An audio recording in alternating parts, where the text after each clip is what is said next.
বিসিবির নতুন বোর্ড সভাপতি হিসেবে দায়িত্ব নেওয়ার পরই ফারুক আহমেদ বলেছিলেন, এবারের বিপিএল হতে যাচ্ছে অন্য সব আসরের থেকে আলাদা। তখনই জানা গিয়েছিল এবারের বিপিএল এর সাথে সরাসরি সম্পৃক্ত থাকবেন অন্তর্বর্তী সরকারের প্রধান উপদেষ্টা doctor Mohammad Yunus. Doctor Mohammad Yunus Olympic games সহ বৈশ্বিক অসংখ্য টুর্নামেন্টের সাথে সম্পৃক্ত ছিলেন। সেই অভিজ্ঞতাকেই এবারের আসরে কাজে লাগাতে চায় ক্রিকেট বোর্ড। ঘোষণা অনেক আগে আসলেও এবার বিপিএলে সম্পৃক্ততার খবর সামনে এলো। নতুন আসরের টিম সঙ্গ লিখে দিয়েছেন স্বয়ং সরকার প্রধান।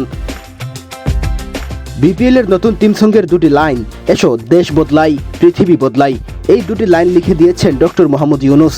থিম সং উদ্বোধনের দিন এমনটাই জানিয়েছেন যুব ও ক্রীড়া উপদেষ্টা আসিফ মাহমুদ।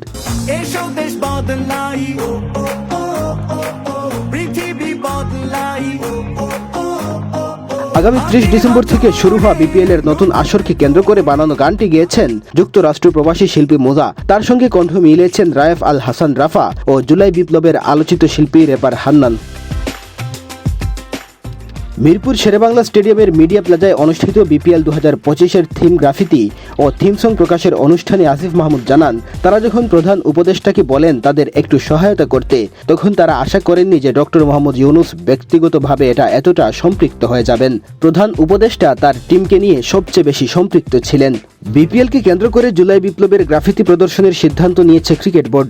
সেই লক্ষ্যে এই গানের পাশাপাশি থিম গ্রাফিতিতেও ফুটিয়ে তোলা হবে গণ অভ্যুত্থানের ছাত্র জনতার আন্দোলনের ছবি। জুলাই বিপ্লব ঘিরে শিক্ষার্থীরা বিভিন্ন সড়কে দেয়ালে যেসব গ্রাফিতি এঁকেছিলেন, বিপিএল এর একাদশ আসরের মূল থিম সেখান থেকেই নেওয়া হয়েছে। অনুষ্ঠানে এসে নতুন বিপিএল নিয়ে ক্রীড়া উপদেষ্টা বলেছেন, অনেক ত্যাগ এবং রক্তের বিনিময়ে আমরা একটা নতুন বাংলাদেশ পেয়েছি, সুতরাং সব কিছুকে আমরা নতুনভাবে সংস্কার করতে চাই। এবারের বিপিএল আয়োজনের মধ্য দিয়ে ক্রিকেটের যে সংস্কার, সেটার প্রতিফলন দর্শকেরা দেখতে পাবেন। মেহেদী হাসান তালহা, বাংলাদেশ প্রতিদিন।